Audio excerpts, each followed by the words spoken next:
Here we go then, we're back on the air and ready to go once more for round 6 of the Invictus Racing League PCF1 season, sponsored by GT Omega and in partnership with gridfinds.com and Driver61.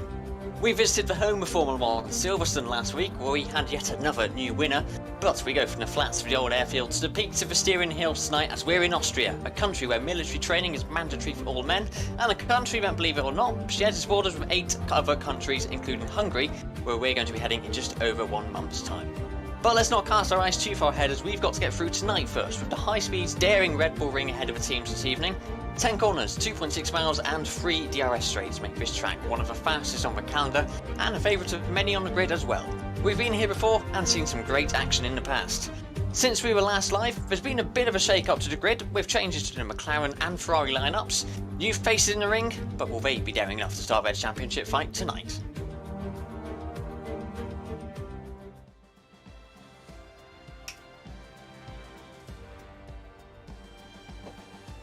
And we are back once again for another week at Invictus Racing League. It's been a bit of a strange one though recently, but I want to say thank you to Fozzie for that wonderful intro, as we've come to expect these days. But yeah, just some housekeeping already. You might have noticed the lack of a stream last week. There was a race, we were at Britain. However, Fozzie and I were both ill. I was bedridden for a week. I've sort of like slowly crawled out of the bed this week to bring here for the footage and the broadcast, but unfortunately we were unable to do so last week, and Fozzie had quite a bad headache as well, so we didn't feel we would do a good enough job with the broadcast, so we decided not to. But I can assure you, and it has been certified by other drivers, that it was quite a banger of a race, where a rookie won in their debut, so it was, yeah, pretty good. It's a shame we missed out, but hopefully we might have some highlights or something like that come towards the end of the season. And talk about drivers, we've had a bit of a shake-up, as Fozzie mentioned. We've got some new ones. We've got Daigoro joining Jekyll in Ferrari. And we have Autobi RSD and Jasperth, who replace Jos Heinze and MJQ at McLaren. The two outgoing drivers have moved down to F2, similar to what they did last season, and they performed well there. So instead we have some new drivers, and RSD has already showed their talent by winning their first race that he joined us with. So some interesting things to look forward to there. Other new drivers are Edu at Haas, who joins Owen is Vibing, and I believe that is the lineup. And we are already into qualifying, everyone. So we are at Austria. Oh dear, the game capture hasn't worked. That's about right, isn't it? Hopefully that will catch on shortly. There we go, we are back in action. And Fozzie, Austria is a wonderful circuit to be at. It's nice to be here again, but a bit of a tricky one as well for drivers to master. Yeah, a tough one, especially with track limits as well. Good evening, everybody. Yeah, that turn 1 is a tough one to get going. A lot of people end up running wide and going a bit over track limits, and some people cut turn 1 and end up losing track limits there. So it'll be interesting to see if anybody is going to suffer to those limits throughout qualifying. Other key parts of the track, where we have turn 2, which isn't really much of a corner in the slightest. It's more of just a kink in a Formula 1 car. And then you head up to turn 3, one of the biggest braking zones on the track. I suspect we will see quite a lot of overtaking throughout the race, as we see both Red Bulls coming onto the track of Emir and Maya, sporting that Honda livery, the white livery which you saw in the real world at Turkey last weekend around. Doesn't it look good, Cameron? It's a shame that we don't get to see this livery throughout the season in the real world. I'm a big fan of this white livery. Personally, I always think cars look a little bit nicer in white, and we might have our jobs cut out for us today trying to figure out whether it's an AlphaTauri, a Red Bull, or an Alfa Romeo. Yeah, I mean, I've had that issue with any Formula Blue car this season, because there's so many different shades of blue on the grid that they all look roughly the same on the little mini-map thing. But hopefully we won't have too many issues. But it is a very nice looking livery, isn't it? You have to say that they've done a very lovely job with that. And hopefully, with the new patch, we should have less desync issues, because that's what's plagued us so far. But it is a shame that they haven't introduced the... Ooh, Maya going all over the place there. That Maya, they haven't introduced the white overalls for the Red Bull cars and drivers so far, just a livery. But, oh well, it's nice to see the real-life touches in the game. As Emir and Amaya, oh, that's a tongue twister, get underway for their first flying laps. They head up through Niki Lauda, turn 1. Oh, a bit of a squiggle there on the soft tyre compound. Head through now down to turn 2, which isn't really a corner on 4 wheels, but definitely one on 2 for like the likes of MotoGP. Braking heavily for turn 3. the nice tight right-hander. Be careful on power delivery on the exit of the corner. Now you head down towards turn 4, a corner where there's been some interesting moves made on Red Bull drivers in the past. Talk about Alex Albon in previous years, encountering a bit of traffic but negating it very well, and the Aston Martin gets out of the way nice and kindly for Meyer there. Now head through another left-hander. All about using the runoff, but be careful not to go over the track limits, which unfortunately Meyer showcases for us, so that will be lap invalidations. Jeremy Clarkson is, taken out of provisional pole position by XL Kangaskhan, who currently leads the Drivers' Championship by more than a race win. I believe it's 17 points. So a lot of work to do if anyone wants to try and take him down, Fozzie.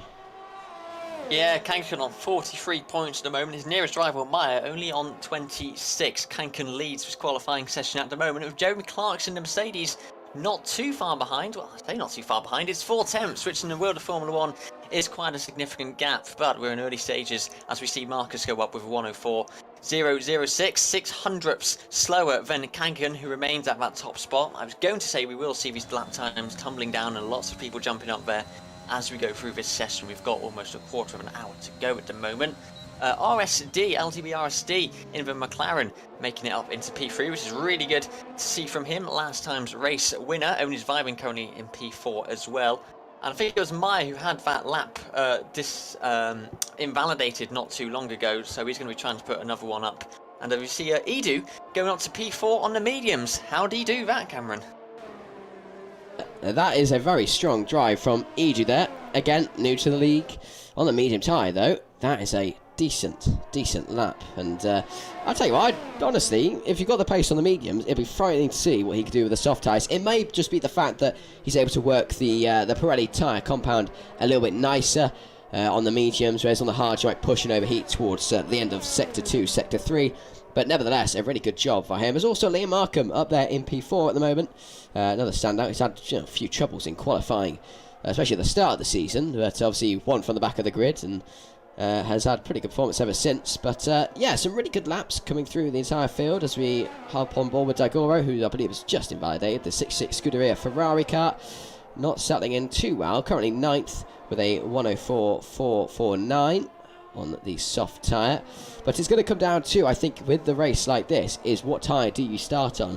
The medium is going to be the better race tyre, but the soft tyre gives you that advantage, well, come the race start, and that's going to be where it's difficult. But look at the gap between Kangaskhan, Nico, and, Nico has just set the world alight there with a 103.742. Yeah. Caught me right off guard. About to say, look how close the gap is between Marcus and Kangaskhan, but never mind. Almost 3 tenths, or just under 3 tenths, between Nico and Kangaskhan. As Nico's teammate Undertaker looks to go into the gravel trap for a little bit of an excursion down at turn 7. I didn't quite catch what happened there, whether it was a tank slapper or a bit of understeer, but I caught him making his way through the gravel, and rightly so. He's going to be going in, nearly losing it as he goes into the pit lane to get a new set of boots on.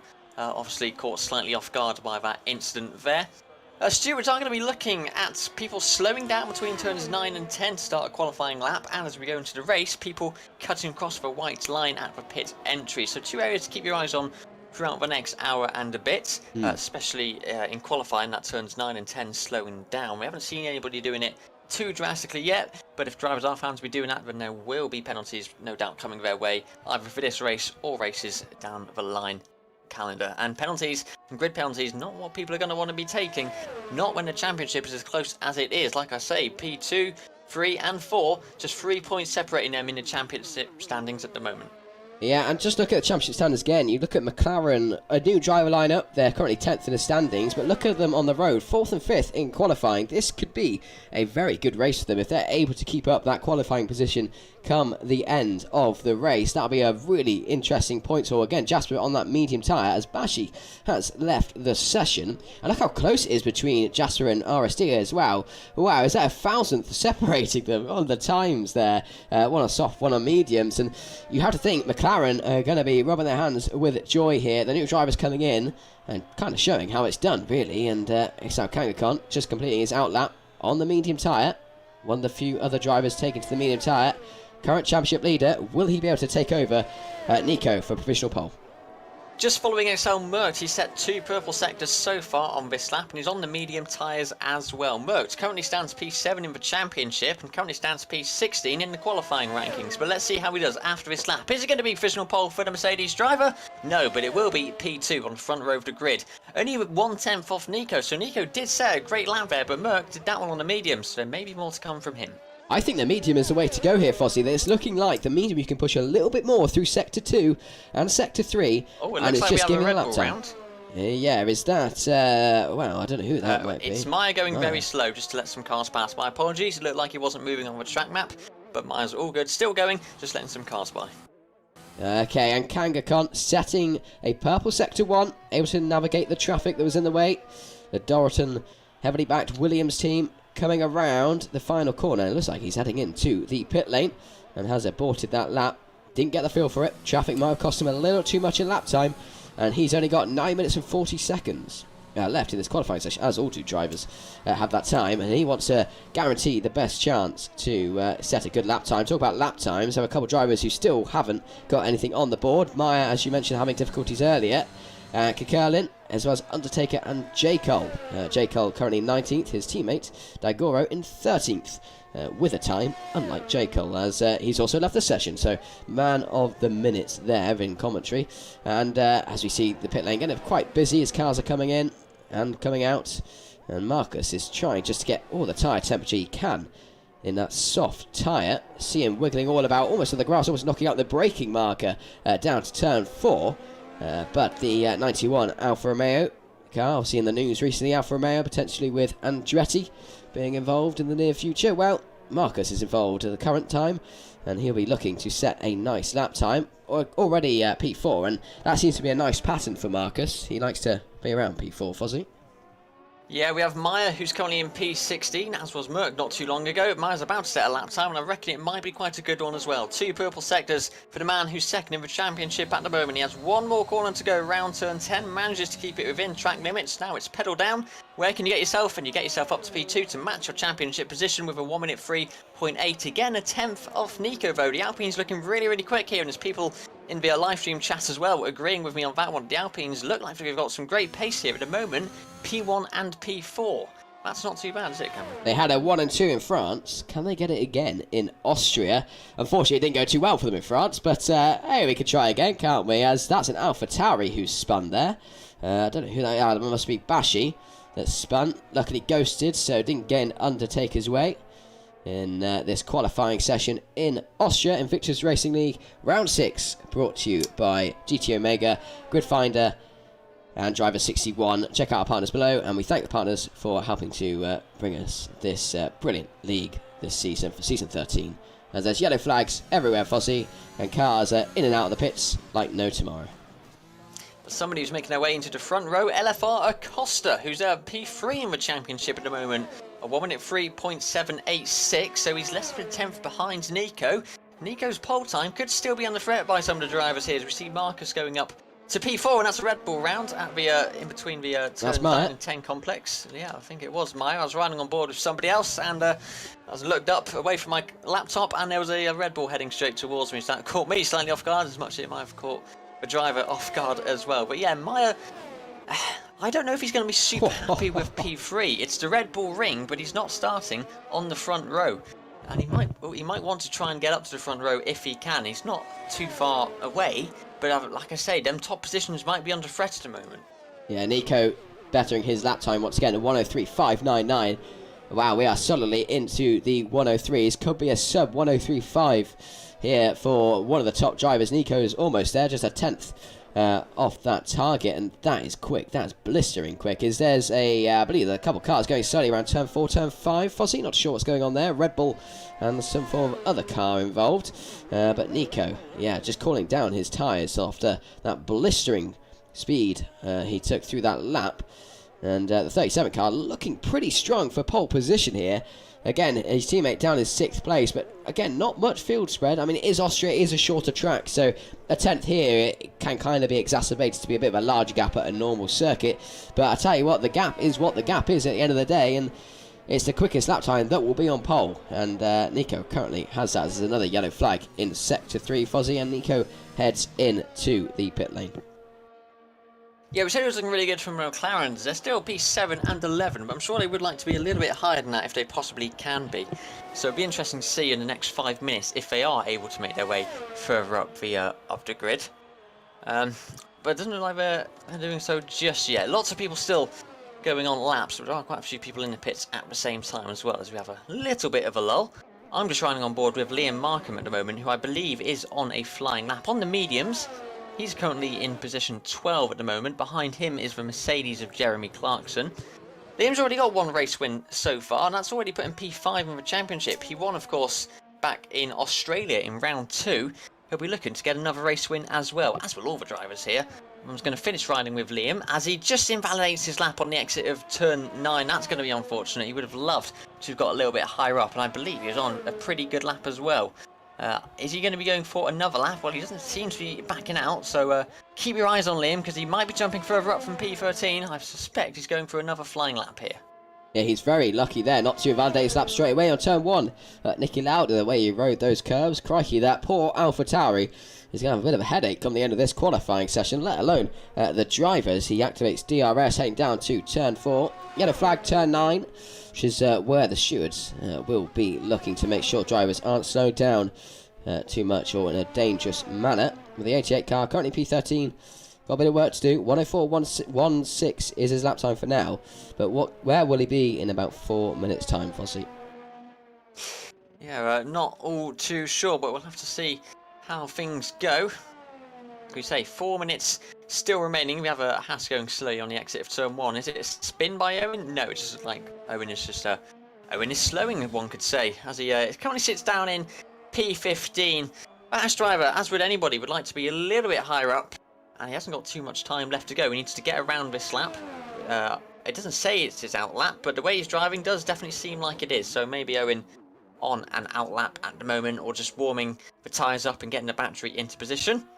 But yeah, it's looking good for Alpine, isn't it? Nico 2 tenths ahead of Acosta with 103.599 is your provisional pole time at the moment. His teammate Undertaker currently P7 with a 103.9. The times are very close.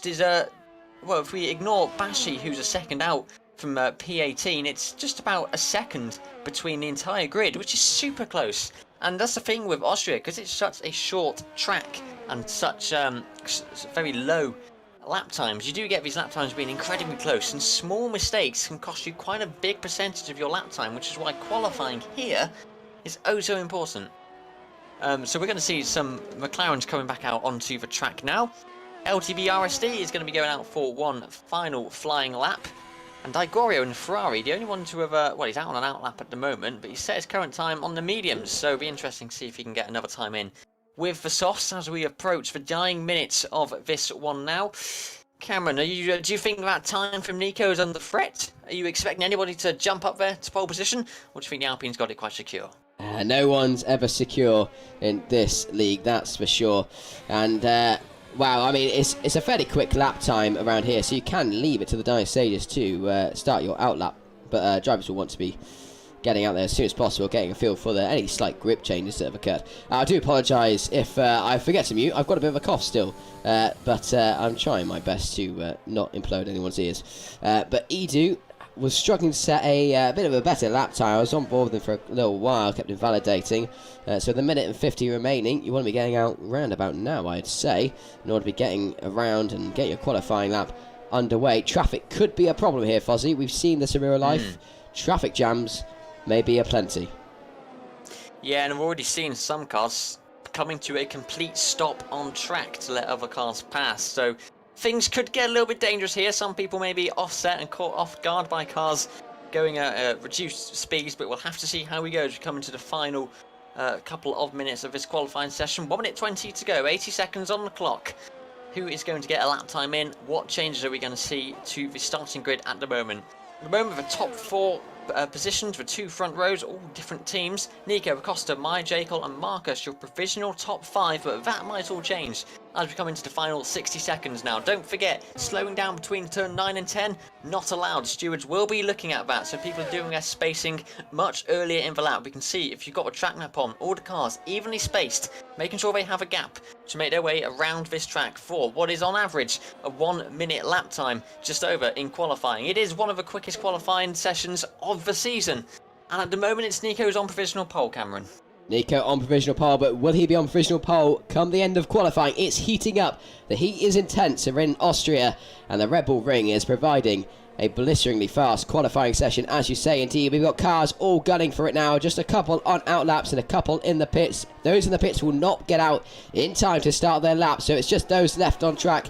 Meyer is now slowing down towards turn 4. He's not going to get around in time. That's the end of his qualifying session. RSD is flying around Austria, setting lap times aplenty. Nico, of course, is unsettled as Marcus sets a provisional pole lap time of 1:03.580, just going 100th quicker than his Alpine competitor. Who will go quicker than him? We'll have to find out and see, Fozzie. Yep, and it's Kicklin who goes across the line. He doesn't improve on his time at the moment. Lots more people still to come around though. Amir's on a flying lap at the moment. Nico goes and takes provisional pole. Oh, it's a Ferrari around. It's Nico on provisional pole. We have a Ferrari round on the final corners as well. I believe that might be Digorio who's gone around at turn 10. It's 2-3. Acosta 2-3 for Alfa Romeo at the moment. It's looking good for the Alfa Romeo outfit as we currently stand. Meyer is going into the pits. He's not going to improve on his time. Undertaker's not too far off finishing his lap. We'll have to see how he does at the moment. He goes around turn 9, keeps it within track limits, and does he keep it in turn 10? No, he doesn't. He's out. Undertaker ruins his lap there by going over track limits. He's going to start provisionally in P9. I'm sorry, it's all changing around. Jasper's in P10. He goes into the pits, doesn't improve on his time. Merckx is going around. He might improve. He's set a green sector, so we'll have to see how he does at the moment. But as you say, it is currently Marcus going into the pits. Nico on pole, Alfa Romeo 2 and 3. There's only a few more cars to go around now, but I think they've all completed their flying laps. Yeah, Liam Markham, and Jeremy Clarkson both retiring from that frantic end to the qualifying session. But it is Nico in the Alpine on pole. He's joined by Marcus, and his teammates behind him with a 1:03.679.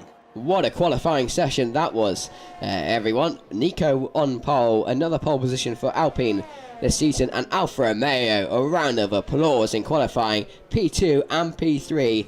That's a nice way to start a Grand Prix, isn't it? They'll be looking to, move forward and potentially take a win from that position. So, all to gain and all to lose in Austria as we wait to get underway fairly shortly. But there is your qualifying classification. Interestingly there, Mert starting on mediums in P6, as well as Kangaskhan P11, but that doesn't matter because he's outside the top 10. So Mert will have the tyre advantage, you'd imagine, at the start, but that's not really the talking point here. It's Nico, Marcus and Acosta, your top 3. And RSD, last week's race winner, now lines up on the second row in 4th place, Fossey.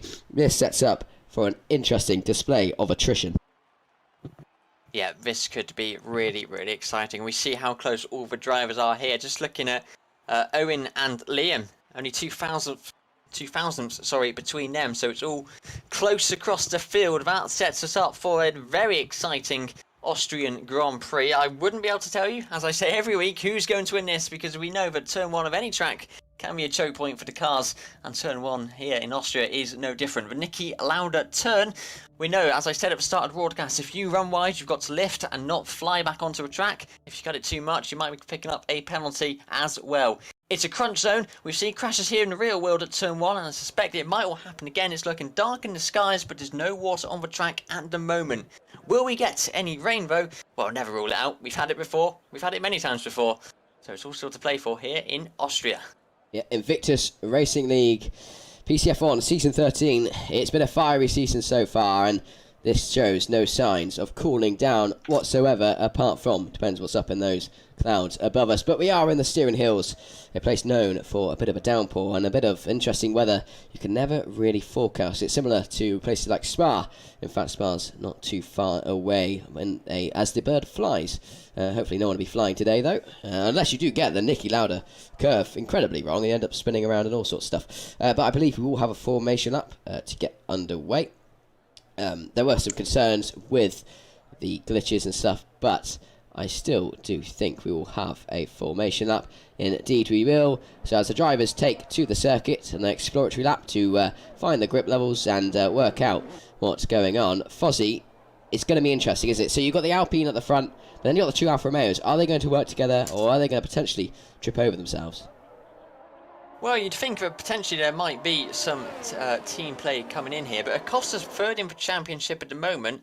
14th is where his teammate Marcus is, so is Marcus really going to be fighting for a championship now when he knows that his teammate could go on to fight for title contention?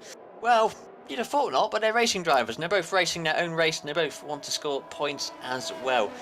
Marcus had 2 DNFs in a row at the start of the season and he's only scored 5 points in France and 3 in Britain, so he's definitely got a point to prove to try and score some more for the team. Nico, though, would hopefully be wanting to just get through turn 1 and not have any incident involve him. He should be able to get through quite nicely, but if he's tagged by behind or somebody misjudges their braking, that could ruin it for Nico. And with that performance, even though he's P10 in the championship at the moment, he's got stellar opportunities as we go further into the tracks. Remember, we're not even halfway through this championship yet, so anything can happen at the moment. But yeah, if people can get through turn 1 safely, then they should be able to get into a rhythm around this track. And if the pit stops all go well and the strategy plays out nicely, then it should be good for everybody. Don't discount the rain, though. Anything can happen. Exactly, and Kangaskhan here needs to make up some positions. He currently has a 17-point lead, but currently he's in P11, which means he gets 0 points. So it's got a lot of work for him to do when you look at his competitors.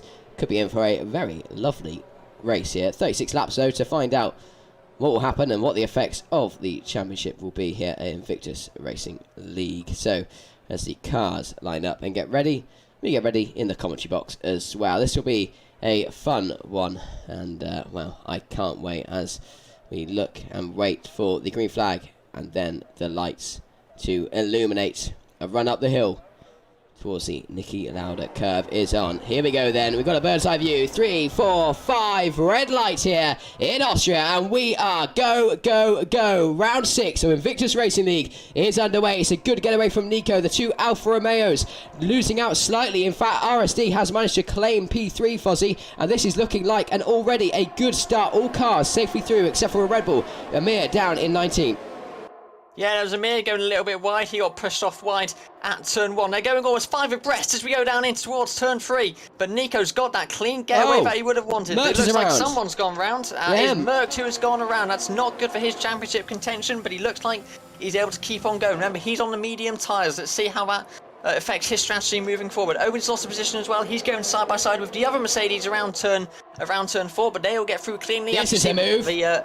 Edu on Acosta on the front row, now down in 5th, around turn 4 and 5, a lovely move from the Haas driver of Edu, up the inside through both corners, manages to hold on, and the 21 car is now up into 4th place.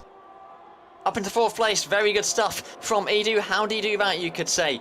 LTB RSD remained in P3 at the moment, of top 3 as you were, and that being a great move. Another great move could be Undertaker, as again, going for the overtake up towards turn 1. No DRS for the first 2 laps, no drag reduction system, but he has got the inside line as Undertaker and gets past LFO Acosta, who's had a not very good first few laps. He's down 3 positions from where he started at the moment, and he's under the threat from a Maya behind him as well as we head down towards turn 3. It looks like no one's making a big move at the moment, and it looks like Bashi's gone into the pits as well. Maya gets a bit squiggly coming out of turn 3, manages to keep it on the black stuff going in the same direction, but he has dropped a few attempts to Acosta in front of him.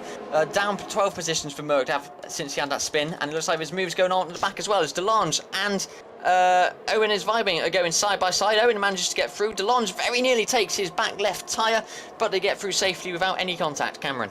Kikurlin looking for a move on Jasper a little while back, unable to get it done, lost out to it as a yellow flag. Talking of Acosta, and he goes around the Alfa Romeo outfit round a man who's P3 in the championship and hadn't got the best of starts, had an even worse start now. He joins Bashi down at the back of the grid. Acosta down in P18. I didn't see if he got tagged there. And we have a virtual safety car for that incident. A virtual safety car, and it looks like Acosta's going to be coming into the pit lane as well, staying away from that white line, although drifting slightly over it as he looks like he was about to abort that pit stop. Remember, stewards are going to be looking at the pit lane entry. You don't want to be crossing that white line. You will be finding yourself having a penalty if that happens. Owen is vibing also into the pit lane. Looks like he has lost his front wing. Maybe he was the person who had contact with Acosta. Either way, P17 and 18 for the Haas and the Alfa Romeo outfits at the moment. Acosta coming onto the white-walled hard tyres, and it looks like, has he managed to jump the Haas? Well, it looks like he's in front of him regardless of what order they came into the pits at the moment. Remember, a virtual safety car, so this could end at any moment. Owen on the softs, Acosta on the hards. Yeah, Marcus doing pretty decently compared to his teammate, you have to say, but Nico holding the pressure against him away there. Still leads after, well, it's been a hectic couple opening laps, but fairly clean. DRS is enabled as we go under green flag conditions once again. What can Marcus do against Nico, and will RSD be able to be a threat against Marcus in that Alfa Romeo? Let's find out and see. Kangaskhan up into 8th position already in the points. That's what the championship leader needs. Consecutive point finishes on those medium tyres at the moment, Fozzie. This is looking to be an interesting one. Yeah, and we have DRS enabled. Remember, DRS does not take into effect virtual safety cars, so we are on to lap 4 now, and we have got the DRS. Kangaskhan is going to get that DRS on J. Cole, looking to make his way further up into the field. The top two are close, but not close enough to see an overtake happen yet. Nico's led all 4 laps at the moment and not being caught up in any issues. But Marcus, the person behind him, has got RSD for company as well as we head down towards turn 4. The McLaren drops a little bit from Marcus. Marcus gains on Nico. Marcus got a great drive out of turn 3, but not enough to make that move on the Alpine. He looked like he needed about 100 metres more to make anything come off of that one. As we stand at the moment, though, the gaps are equal between most other people at the moment, as we see, Merckx getting all out of shape as he came out of turn 4 there. He just caught a little bit too much of the curb, but manages to keep it going again in the right direction, which is good for him. He's on the medium tyres, don't forget, and he's already had 1 spin at turn 3 so far this race. But it's Nico that leads from Marcus and RSD. Kangaskhan still in 8th, trying to challenge J. Cole, the Ferrari driver, for that 7th place position. DRS will help as fastest laps, wow, they just come tumbling down as we finish the previous period of virtual safety car, and all the drivers are getting up to speed once again. No moves just yet from the Williams here comes driver. Amir on DeLonge, trying to go around the outside turn 1. No, DeLonge didn't have the DRS, but Amir did have contact with the back of the Williams car as he very nearly sent it into the wall, and Merckx goes, thank you very much, I'll have some of that. I'll take 1 Haas and I'll take a Williams for extra measures as well. Down towards turn 3, a double overtake from Merckx as he fights his way back up the field. Oh dear, and it looks like Amir and DeLonge very nearly having contact there. I don't think DeLonge knew that the Haas, it's because it's white, the Red Bull driver was there. He's going to try and make another move side by side. Here we go, Amir does manage to get past, and DeLonge nearly turns into him again. They're still side by side as we go around turn 5 up towards turn 6. This is great wheel-to-wheel action from the Red Bull and the Williams driver. Even though it's not for points, it's going to help him get up the field. Amir goes all the way around and looks like he has secured that place. Costa at the moment, the only driver on the grid with a penalty as well. E2's falling away here. He's having to box early on. Don't know what's going on there, but he's gifted plenty of positions to plenty other drivers. Drama already, though. Marcus took the lead of the race into turn 3 during that interesting battle between the Red Bull driver and the, I believe, the other Haas back and forth. So now it is Marcus leading on lap 6 of 36 of this Austrian Grand Prix, as the drivers are already heading into the pits. So will most likely be an unscheduled pit stop. Don't know whether contact was involved there, but contact not involved between Jasper and Excel Kangaskhan as Jasper makes a move for 6th place. Yep, Nico really wants to get that P1 back from Marcus. We saw Acosta retiring from a session there. Has he had a bit of an issue, or has he done it in the pits? I believe he's done that in the pits, so we shouldn't see any safety car here at the moment. But Nico 3-4 attempts behind Marcus. He will have DRS, but he needs to stay close enough to make the DRS effective in any way. At the moment, he's dropping back a couple of attempts every corner, so it's not going the way Nico would have wanted at the moment. And Acosta has left the session. That's going to be it for the Alfa Romeo driver. Someone who looked like they were off to a good start with that qualifying, but it just went downhill. And how's that going to affect his championship standings when we get to the end of this race? Edu, like you say, down at near the back, with Bashi not too far behind as well, and Jasper setting the fastest lap of the session at the moment. Kangaskhan still trying to fight for that position with Jasper. Jasper a little bit way off Meyer currently, but have to see what Kangaskhan can do. But the battle for the lead is still going on. In fact, it's a 4-car battle there. You see them all concertinaing as they head through turn 3 and head down to turn 4. So a slight slipper from any driver here, and it turns the whole race on its head once again, Fossey, as the Alpine looks daring into turn 4. Nico, who was on pole, currently isn't. Well, you know, he's currently second. He is still looking for that first place, and RSD again spicy behind. If the top two start battling, that's going to bring the other two into play, Undertaker and RSD. Yeah, we're 7 laps in, but the excitement and action is never too far from 100% when you're at Invictus Racing League. Liam Markham gets a free second time penalty for multiple warnings. I don't quite know what that one was about. Undertaker's not too far off that final podium position as Markham gone round. Oh, he's gone very wide with Jasper. Oh, there's a lot of contact and wheel bang as them two go round turn 9 and 10. That was interesting. I'm surprised they're still both going. That looked very violent from the two drivers. None of them wanted to give up positions for the final points positions there.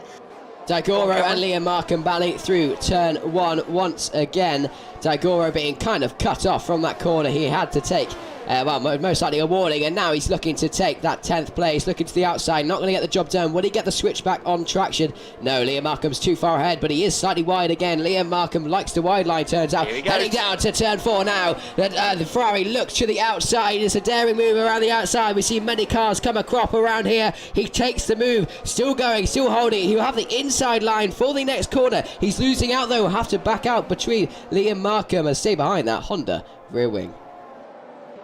Yeah, that was an interesting battle, and I think it's far from over at the moment, especially with Liam losing the back end. It looked like he was about to do there. Marcus still leads though from Nico up at the front of the field, and he's got quite a comfortable lead, 7/10 as we start lap 9 of the Austrian Grand Prix on Invictus Racing League. This is the PCF1 League, sponsored by GT Omega and in partnership with Grid5.com and Driver61. Don't forget you can stay up to date with all our sponsors and our social medias by pulling down the description. All the information you could possibly need is there. Undertaker looks to have got a good drive out of turn 1 as well to go through the kink of 2 up towards 3. Any moves? No one's daring enough to make any move happen. Jasper on the inside of Jeremy Clarkson. Jasper and Jeremy fighting at it once again. The 81 car ahead of Jeremy Clarkson. There's a change for the lead as Nico makes his way around Marcus. He just got that better drive and a help of DRS as well to make him get the move done before turn 4, and he's got a fantastic drive out of turn 4 as well. That's allowed him to get a couple of tenths ahead of Marcus as this moves further down between Merck and Liam Markham. Merck's going to have the inside. Liam really not giving this one up at all as the Mercedes now for Tauri outfit goes side by side. Merck's still got the inside line. Liam's gone on to the curbs. He manages to keep it going, and Merck continues that place. Oh, a bit of contact there.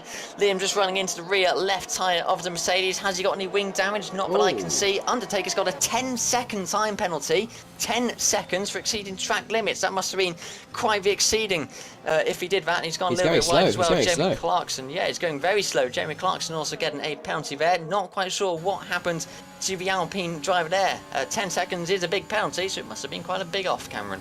Yeah, and you have to say, Kankov's looking really strong here. He's on the medium tyres, and he's currently P5, so he will have the pit stop strategy. But look at this three-way battle now for the lead between Marcus, Nico and RSD. The McLaren Papaya just watching this little battle commence ahead of him, just keeping his hand in, ready to, well, make any opportunities he can out of the two cars battling it, red versus blue, with a bit of Papaya mixed in that as well. And you've got to be so careful around here to negate getting track limits, and luckily so far only a few drivers have been awarded them, but it's going to be difficult, especially when you're battling and the dirty air comes into play. But Nico still looks like he has a 3/4 lead on Marcus, and Marcus will be looking for that lead back, but you have to think soon pit stop strategy will come into it. I believe those on the soft tyres will have to do kind of a 2-stop, I believe, and same for the mediums, going soft or hard. So yeah, it's half the battle on track, half of it's in the pits. And I think the battle's going to continue on the track here. Marcus just needs to get a good drive out of one of the corners to get the DRS, and it looks like he's done that. He's going to have an easy pass on Nico here. Marcus takes lead of the Austrian Grand Prix. It's Nico that's second at the moment, and RSD, the new driver for the McLaren, never too far away, although he very nearly sent it into the wall then. He just got on the power a little bit too much. That gave him a bit of oversteer, and Meyer manages to take P3 following on from that error by RSD. Oh, and he's just outbraked himself and gone into the back of the Red Bull as well. Hopefully no penalties applied there.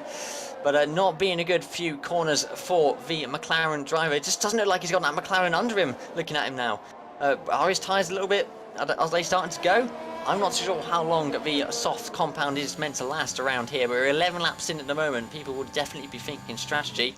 But it's a case of when do you make that pit stop? Do you go for the overcut or undercut? He just doesn't look like he's got this car on rails, unlike some of the other drivers. So keep your eyes on RSD. He might be coming in for a pit stop in the near future. Marcus was trying to break the toe there by driving along the pit wall and weaving his way around to make sure that Nico cannot get anywhere near him. Nico is 8 tenths behind and very close to falling out of DRS range as well. So Marcus got quite a comfortable lead at the moment.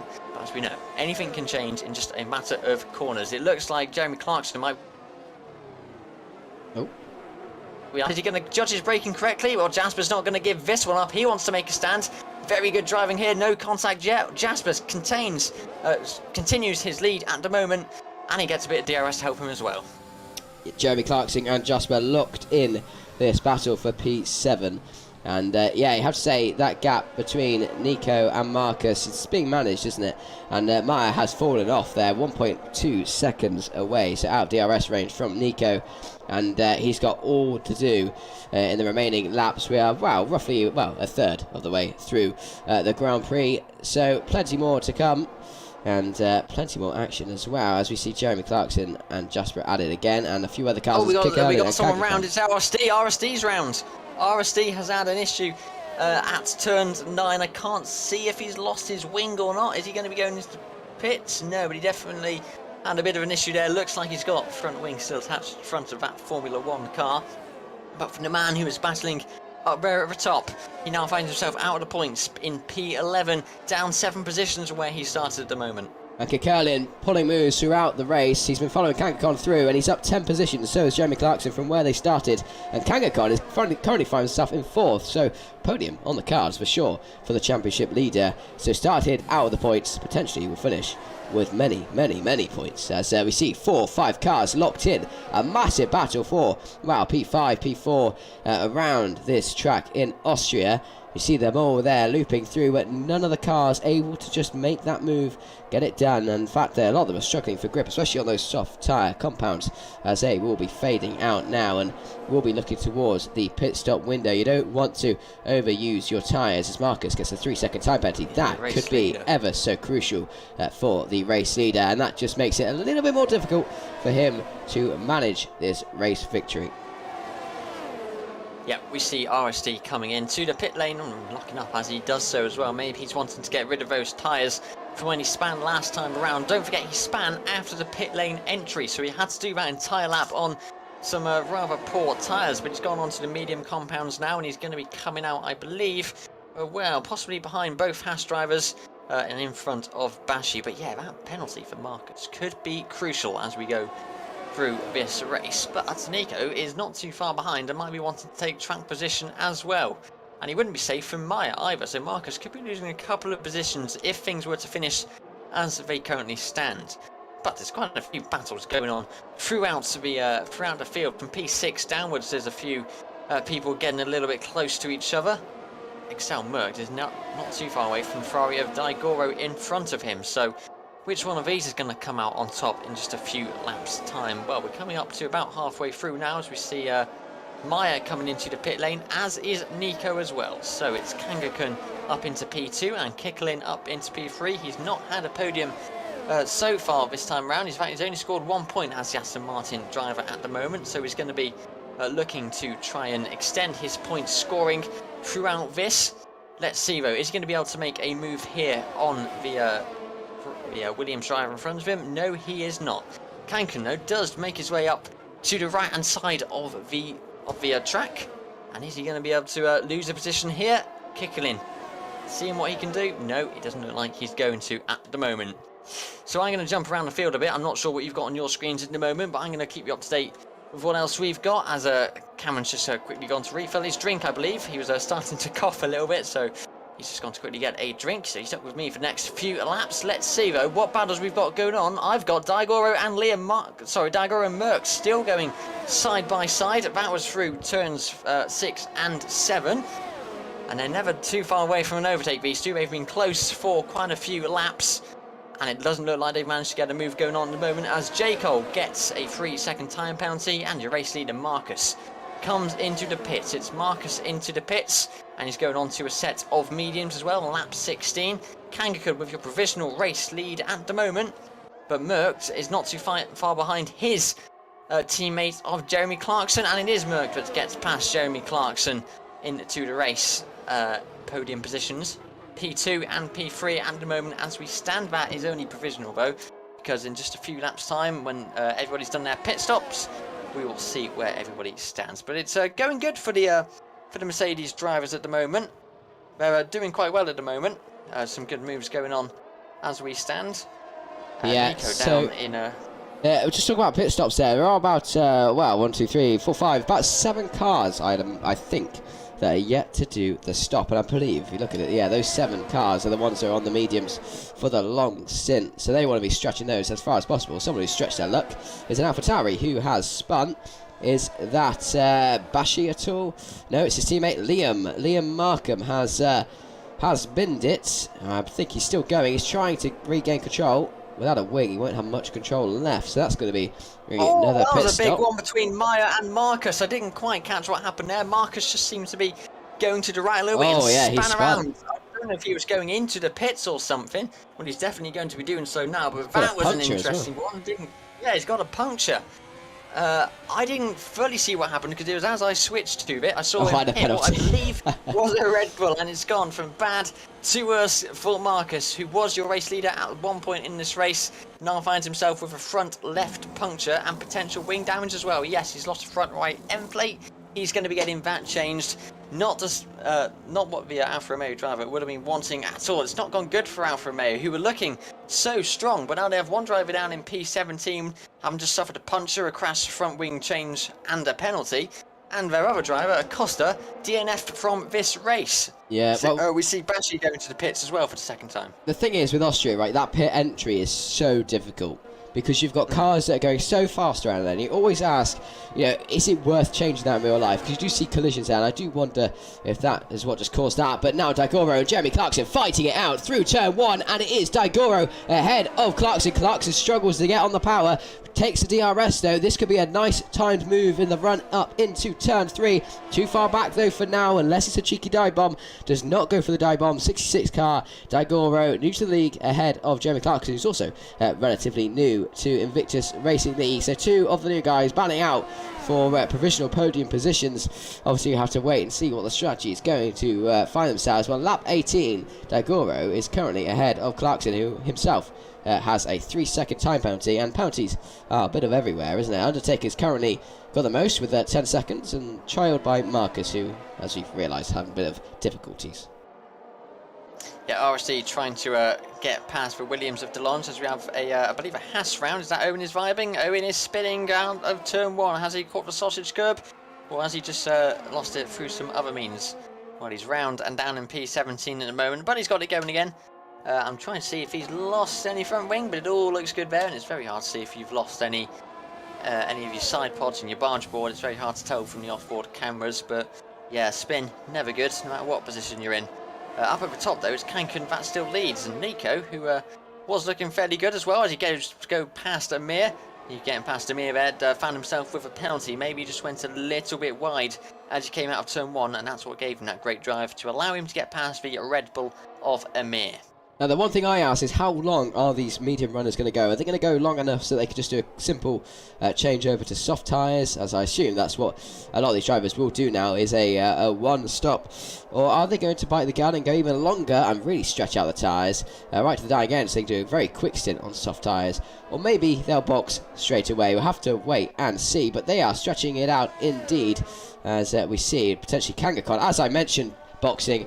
Poetic, really, enters the pit lane to take on some new Pirelli tyres. Owen Simon takes a 3-second time penalty. Kangaskhan just gets the car slowed down in time for the pit stop. Let's see what tyres it's going to be. I predict the red-walled soft tyres. That's what you would probably do in this situation, and it is indeed that compulsory tyre change coming in. It's a nice stop, and he is out and ready to get racing again. Kangaskhan, I think that stint would have helped him, same a lot of the long medium runners, but and they will have the soft tyre now, whereas those cars that started on the soft went to the mediums, they will potentially start struggling a little bit with that medium tyre compound. So, you know, expect the soft tyre runners to be very racy from here on in, as Mert currently leads the way.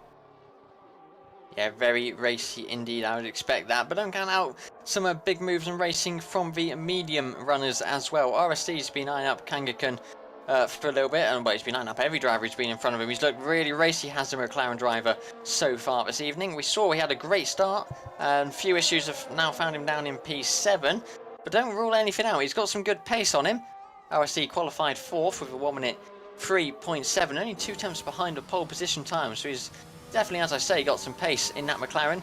His teammate Jasper currently running in P5 after qualifying 10th, so he's made up 5 positions from where he started. As we see Digorio coming into the pits, Merck's down there in the pits as well. So both going on to the soft compounds. At the moment it's Amir that lead. No, it's not. It's Nico that leads from Amir, with Jasper not too far behind. Kangakung down in P4th, and RSD is currently 5th as well. We see moves going on all over the place. It's all kicking off in Austria, and we're not too far from the end. We've still got nearly just under halfway to go, so all still to play for at the moment. And it did say, pop up on my screen there, that Nico has left the session, and now he's joined, so never mind. But that could have made him vulnerable there. He'll be able to take over his car and get back in the driving seat. Imagine seeing that in real life, just plopping someone in mid-race. But J. Carl is looking for a move, and so is Mert and Jamie Clarkson. I'm about to say the two Mercedes. That's it's Curlin, sorry, and Jeremy Clarkson battling it out. Aston Martin versus the Mercedes team. The Brits versus the Germans, back at it again, but Jeremy Clarkson is ahead of Kekurlin indeed there, and Nico still maintains the lead of the race. And Amir on 20 lap old medium still hasn't boxed. He's going to have to soon, surely. Oh no, he did. He boxed. He must have boxed early on, I'd imagine. Yeah, I believe he had an issue and did come into the pits at the start of the race. Jeremy Clarkson setting the fastest lap time at the session so far, 1 at 5.4. And he's being chased down significantly by Kekurlin, who is another driver looking incredibly racy. Also looking racy is Undertaker and Digorio. Are they going to get a move done here? It looks like it's going to be quite an easy move. There's no DRS involved in this one. It's all slipstream and driver skill. And Undertaker gets past Digorio in towards turn 3. Many moves being seen at that corner there. As we said at the start of the broadcast, likely to see some moves at the end of that DRS straight. One of the biggest braking zones on the track. Kangakun's not too far behind Jasper as well. So will we see a move for that final podium position? I suspect it'll come in just a few laps' time. It only takes one mistake from Jasper, and Excel Kangaku will have the DRS to allow him to get through if he can get a good drive out of the corner as well. It's soft tyres versus mediums for the McLaren and the Williams, so keep your eyes on that battle. Keep your eyes on the left of the timing tower, because there's battles, as I say, going on everywhere. As we see Amir coming into the pit lane now on the medium tyres. He's going to be getting rid of them and going on to the soft tyres is Amir. And that is going to be his first mandatory stop. And Kankan ahead of Jasper. Will Jasper fight it in the braking zone? No, he won't. Nice, clean, simple move. DRS and a bit of overtake. Gets the job done. Kankan up to second.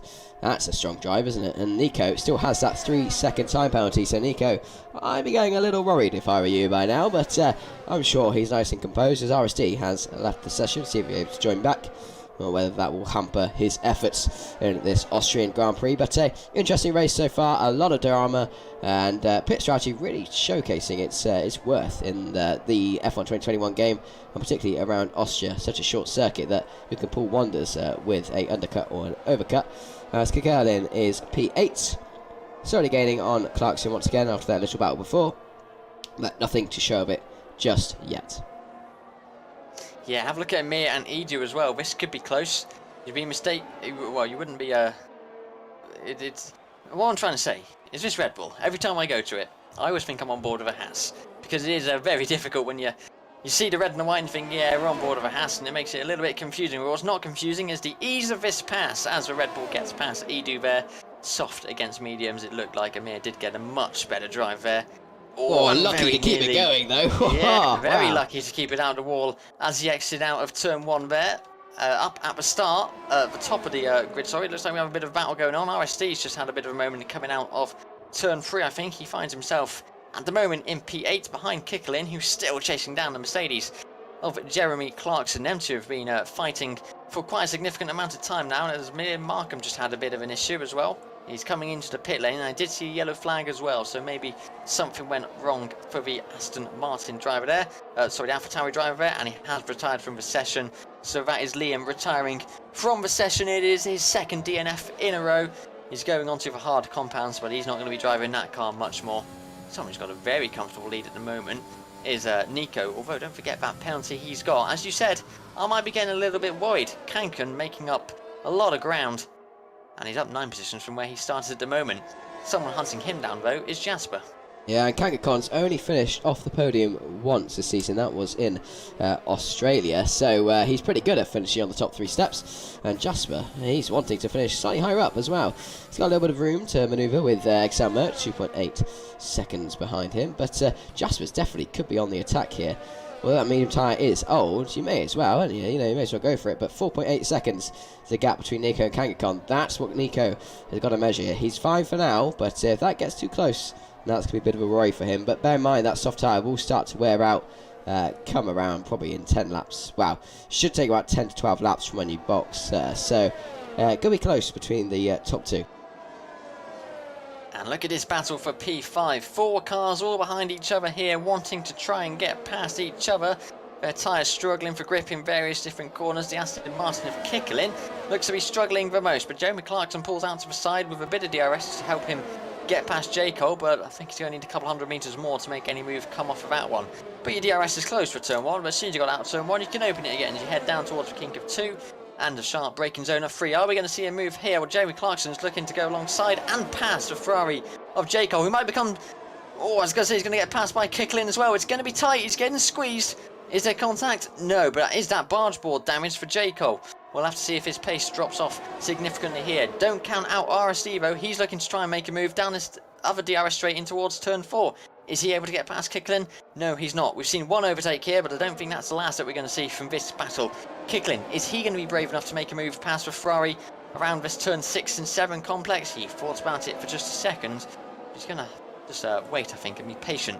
Wait for the straights, wait for the DRS, as we see that Ferrari he's trying to get past, get another 3-second time penalty. That could be crucial 9 seconds now. For the finishing. Yeah, that could be crucial, very crucial for the finishing order of this race, should anybody else get some penalties as well. We've got 10 laps to go, just over a third of the race, so all these penalties could be doubled, trebled, and it could even DNF if you have pretty poor corner. Don't discount anyone in this race yet, although do discount J. Cole for P6 here, because I think if Kicklin has got a bit of DRS, which he has, he should be able to get past for Ferrari if he manages to outbrake himself and get his braking right. Is he going to be able to stick it on the inside without any contact? It's close, and I think he's just about got the drive. No, it looks like J. Cole's got an even better drive, so it's not over yet. Jeremy Clarkson's going, well, you two can battle behind. I'm going to extend my lead to half a second up in front. This battle for P5 at the moment is Jeremy, J. Cole and Kicklin. Although J. Cole and Kicklin might just switch around as we go through 6 and 7. One of these drivers surely has to give in as we see DeLange leaving the session. Kicklin just left enough room by the Ferrari driver as we go round. Is there going to be contact there? They're onto the curb but not onto the grass. Kicklin does get past the one Ferrari as we see the other Ferrari going round. That's Daigoro, finds himself in P10. I think that's going to be out of the points as well as Amir gets past him. We see J. Cole lose a position to RSD as well. Are them medium tyres starting to fall away from him, or is he falling under pressure from the cars around him? Yeah, Daigoro got it all wrong on turn 5, I believe. Turn 5, turn 6, and straight out in the gravel. Lucky to be going, but that was a monumental battle between Kerlin and J. Cole. Didn't even have to happen either because of the penalty difference between the two, but hey, it doesn't matter, does it? And RSD is ahead of Kekerlin. Kekerlin's looking to get back on RSD, but again, J. Cole is looking for another move. Oh, squiggly on the power. Taming those 1,000 horses in the back is a difficult task, especially for the Italian team. And my, oh my, that was close. But 9 seconds penalties to his name, but 7/10 gap to him and Kekerlin. I think that's what he cares about more here, Fossey. And Kekerlin's looking right on the rear wing of RSD. Kekerlin's got some mighty pace around Austria. And that Aston Martin's looking keen for a potential top 5 finish. Yeah, both McLarens involved in some pretty tasty battles. There's been a few times where Jasper's got up to the back of Kangaken to try and get P2 in this race, but he hasn't been able to make the move happen just yet. If he can get DRS, which he has got, he might be able to make a move up to turn 3 if he's brave on the brakes this time around. He's going to pull out to the right, have a little look. Is he going to be brave? No, he's going to hold it for turn 3 and pray that he can get a good drive out of turn 3 down towards turn 4 with a bit of DRS. But I think the soft tyres of Kanken have just about helped him to get ahead in that battle and stay ahead and retain his P2 position. Nico at the moment, yes, he has got a penalty. Merck's around. Merck is around. He's trying to move. He's trying to move on Jasper into turn 4. And he did manage to keep it going. It was a half spin. We were looking back from Jasper, looking right out the rear wing. And Mert got it all slightly wrong. Bit of contact, but that's going to cost him time and pride more than anything. But lucky to keep all 4 wheels on and in the right direction. But that's going to cost him, potentially, that was his last move he could have made on Jasper for this race. So Jasper is safe for now, Fozzie. But it's still a lot of tension out there as Mert boxes for likely a wing replacement, soft tyres, and a fastest lap run. Yeah, it looks like Bashi just had a moment at turn 3 and went a little bit wide. Down battling with Owen Isvaibi. Yeah, like you say, Mertz coming in to get a wing change. Undertaker going in to get a position change. He goes up to P7 ahead of J-Cole, but don't forget, Undertaker has got 10 seconds of penalties, whereas J-Cole's got 9, so that could go anyway if J-Cole gets any more. Look at this 3-way battle though, That's between the top. Yeah, between that's Kekkerlin insane. and Clarkson. Kekkerlin and Clarkson battling out once again. Mercedes versus Aston Martin. Mercedes on the inside, heading down. Aston Martin on the outside. Both DRS. Yeah, and McLaren is the most susceptible driver here. He's just got to keep it clean, take a nice line. They all do. The Aston Martin taking the slightly outside line. 27 getting the run. Oh, and he's around. They both made contact. Kekkerlin is out, and so will be Jeremy Clarkson into the pits. It's a safety car. Lap 30 of 36 here at Invictus Racing League. You were just about to settle down into your sofa with your nice cup of tea, and before you know it, the tea's gone everywhere, and we're all jumping around again. The safety car has been deployed. Burt Maynard is out on track, and I'm sure the cars will be into the pits for a few tyre changes to try and get a nice soft run in. But why, oh my, they were just asking for it, weren't they? A lot of daring moves so far, and really risky around the outside. If you don't really know what happened, Kekkerlin looked like he got on the power a little bit squiggly, just lost it, made contact, and well, we've seen the rest, haven't we? But that is a wing replacement change for Clarkson and tyres. Yeah, some people are going to be serving their penalties if they can do then in the pit stops here. But yeah, as you say, getting all settled down. And then my microphone nearly came flying off my headset there, because that was the move I think we all saw about to happen. We expected there to possibly be a little bit of contact. They were not giving any positions up. And at the end, someone had to give. And Kekkerlin suffering the most there. Into the wall. I'm surprised Jeremy Clarkson didn't lose a wheel as well. He went in at an angle where I thought he might have a bit of a significant race-ending damage, but he went in for a wing change and seems to be back out on a new set of softs as well. Cameron, how do you think this strategy then is going to change for some drivers? What do you think the front runners are going to do? Well, Nico has already decided he's on the softs. He's going for the change. He's got 20 seconds. That's enough. Should be enough to get out ahead. Kangaskhan, it all depends. You take track position. Kangaskhan, Jasper, they're all on fresh new softs. But the rest of the field, you know, we've got a fair few laps left. You've got 4 or 5 laps left here to really make some action. Probably 3 laps once safety cars in. So I'd be up for a nice, short, soft sprint, and that seems to be what the field's on. And if you look at the tyre graphic here, they're all on fresh softs, bar a couple outliers, Dagalro, Amir, Maya, who are going to take track position. But it's going to be fun. It's going to be an interesting one. You know, you meant to give 2 meters. They gave the cars width and no more between those two, and unfortunately, you make a slight mistake, and it all ends up in tears. Yeah, slight mistake, and it did look like it was going to happen, as we said. All very clean racing. I think we can't take that away from any of these drivers. The racing we did see throughout that battle was clean, but sometimes a car does just step away from you. And it's one little twitch that can catch your opponent off guard. And if there is contact, well, there's not so much you can do when you're going at over 100 miles an hour around turn 4 there. But I'm sure the steward will take a look and sort that one and put it on a level playing field. But we will get a few more laps of high-octane racing when this safety car comes in. I think we're going to have another lap of it at the moment because the safety car lights are still on. So we'll just have to see how things go as we get underway in about a lap's time, I would imagine. Still got a few cars to catch up to the field. Everyone up in P10 at the moment is there, up behind the safety car, and everyone else behind them, just making their way up to catch up now. So we should all be good to go at the end of this lap. The lap we're about to start, I should say, apologies. From this race, we have lost LFR Acosta in the opening few laps. Liam Markham DNF'd in the pits, came in to retire, and Kekkerlin, the main contributor to this safety car, having a bit of an issue was fighting very cleanly with Jeremy Clarkson. It was a battle that was fantastic to watch. It's a shame it had to end the way it did. I would have loved to have seen that one go down to the line. But it's Nico that leads at the moment from Kangaskhan and Jasper. All those gaps that they'd built, all that gap that Nico had built, might be out the window now, because if Kangaskhan can stay ahead, remember, Nico's got that penalty of 3 seconds. So that safety gap that we did have, that buffer zone he did have, is now gone. I suspect the safety car will come into the end, at the end of this lap. Yeah, 3 laps to make about 3 seconds. That's tough, especially with the material of drivers you've got behind you. So Nico will be quite annoyed, I'd imagine, with the timing of the safety car. But the likes of Jasper and Amir, they get another bite of the cherry, don't they, here?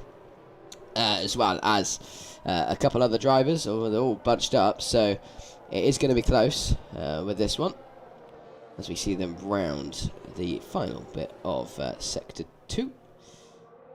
But Menda leading the way, Mercedes, and there is confirmation from race control. Safety car is in this lap, and not long till we go under green flag running here at Invictus Racing League Season 13, Round 6, PCF1, brought to you by our partners GT Omega, Grid Finder and Driver 61. Check out our partners below in the description, as patiently anticipate Nico to sprint away from the rest of the pack. We ride on board with Kangaskhan. When will they go? He's gone. And they've gone. There we go. Nico ahead now. Still, will he remain ahead come the end of this race? We've got a couple more laps to find out. He's got a good getaway already. 7/10 for the Alpine driver. He started on pole. Will he remain ahead? It's going to be close. Kangaskhan now 8/10. He's going to have to watch out for Jasper behind, who will be looking to launch a move on the French driver. But nothing has come of it so far. A mere 3/10 in the braking zone, as we have moves going down the bottom and midfield of the pack, Fozzie, as it is the Mercedes of Merckx and J. Cole alongside each other, with another Alpine just ahead of them, an Alpine that was a bit further up the field come the start of this race. And the Mercedes has just made a lovely move on the Ferrari of J. Cole, and a lovely move on Undertaker as well. A double overtake, 2 in 1 corner. That's pretty good. That's quite satisfying for XL Merckx there. Oh, and wide he goes, does Undertaker, and into the tyre barriers. He's out. Undertaker out of this race. Did he get any contact from his issue that he had in turns 4? Is it going to be another safety car? We're close to the end of this one, but Undertaker into the barriers and out of this race. It is Nico that still leads though, gaining building his gap from Kangaskhan and setting a fastest lap. He's looking incredibly racy as well. RSD and Meyer battling into turn 1. Is there going to be contact here? It's close, as Meyer goes very wide there. Yeah, hey, Merckx is going to take a bit of this as well and try and get another position on the Red Bull, capitalising on the issues that happened at turn 1 for Meyer, going a little bit wide. He was hit, I think, on this corner here just 1 lap ago as well, which made him lose a little bit of time. Owen is vibing in the 1 Haas, having a bit of an issue. Edu, his teammate, gets past him there as well. DeLange Road down there in P15. 1 Alpine leads, 1 leads his way into the barrier. That is unfortunate for Alpine again. Wow, it's a tale of two tales, isn't it? A tale of two tales? There we go. Between the 2 drivers. One potentially witnessing glory here in just a lap's time, and the other suffering probably a few hurt feelings, I'd imagine, into the barrier. But Jasper is chasing down Kangaskhan. I think the threat here for Kangaskhan is not whether he can get Nico, because there you've got the penalties, but whether Jasper with DRS can actually displace Kangaskhan here, and it could be Jasper winning rather than Kangaskhan, and that's going to be tough for them to find out, as we are on the final lap here of this Austrian Grand Prix. J. Cole is in the pits. That's unfortunate for him, likely a retirement. RSD looking for a move here on Daigoro. Looks like he gets the move done into the braking zone. Daigoro on the inside, having to suffer from Merckx. And Merckx on the outside. A bit of interesting intermingling going on between the 2 cars. That's not social distancing, but they do manage to keep it friendly. And as we see the Haas driver of Edu potentially looking for a nice move on the Haas similarly looking kind of car, which is actually a Red Bull, but been tripping us up all evening. The 21 car unable to do so though. Meyer still remains in 8th place. Obviously penalties provided, but 2.3 seconds between Nico and Kangakon. He needs 7 more tenths in a couple corners. It looks like it's not going to be doable here, as Kangakon still remains in 2nd place, and Kangakon will look to cross the line. Nico crosses the line, wins provisionally the Austrian Grand Prix, but is it enough? No, it isn't. Kangakon started P11 outside the points and takes the top prize this evening as he wins the Austrian Grand Prix, and that was one hell of a race, Fossey. That was fun, wasn't it? Yes, nice little dash to the line there with the final few laps. I think there were a few moves made after the final corner. I think Merck maybe made his way up to P5. Haven't got a few more moves done, but yeah, penalties in the end deciding this one. Let's have a look at your podium now. It's the Williams driver on the top position, joined by an Alpine, joined by a McLaren, 3 different teams on the podium, and we roll on in a week's time to Spa, a track which is a favourite of many on this on the grid. Very short track this time, very long track next time. Could all play out differently. I can't wait for Spa. Yeah, Spa is a lovely place to be. I could do with the Spa right now. The steam might do my chest some good. I want to say a massive thank you to Fozzie there for carrying commentary this evening. I was been in and out of coughing every 2 seconds, so massive thank you for leading comms, and lovely work indeed. Unfortunately, that was a bit of a tough one on my end, a bit of a rough one. But never mind, hopefully we'll be better for next week. But there's enough about me, let's talk about the drivers. Kangakon taking the win. That strategy did look good. Obviously started 11th, had the strategic pole position, and he made the most of it. It's a shame for the Alpine of Nico. They led a good race, just unfortunate with the penalty. But as you say, we head to Spa. Here is your calendar. Obviously there are a few changes. Imola's been released today as well, so there's a likely chance, this is not for certain, but there's a likely chance that might make its way onto calendar.